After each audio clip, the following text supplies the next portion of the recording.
3. Good morning, Dr. Palermo with this week's Motivational Monday. We started back on the Motivational Monday because of our focus on self-care.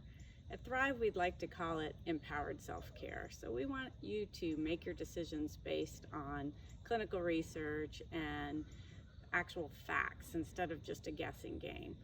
So I thought it was only right for me to talk about vitamin D. We've talked about vitamin D before and its association with reduced cancer cell growth, decreased inflammation, increased bone health, and even decreased susceptibility to viruses.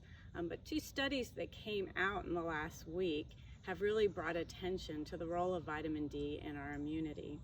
One study looked at COVID cases and it came out of University of Chicago. It was a retrospective study, which means they went back and looked at data on patients who had been admitted to the hospital with COVID. They looked at over 489 patients who had had vitamin D levels done within a few months of their admission. And there was a high association of low vitamin D levels and more severe disease, as well as just the risk of developing COVID in the first place. The other study came out of Spain, and it looked at about 80 people who had been diagnosed with severe COVID and had to be hospitalized.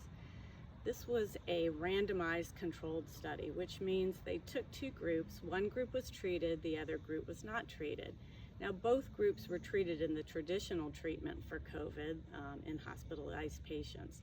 The patients were controlled with respect to their age, their comorbidities like diabetes, high blood pressure, and obesity, and were given the standard treatment for COVID, but one group, the vitamin D group, were given 30,000 IUs of vitamin D.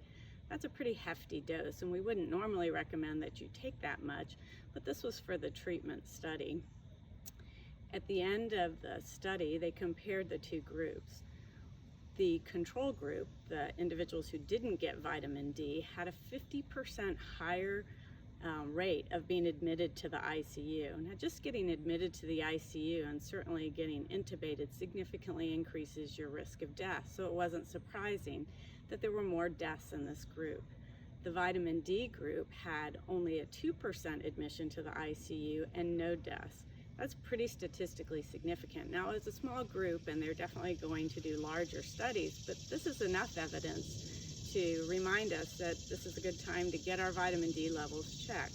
We check vitamin D levels at all the patients we see at Thrive, but you can ask your doctor to get a vitamin D level. Our goal is to see vitamin D levels around 50 to 60. These are optimal for protective immunity. So this would be a good time to check on your vitamin D level and then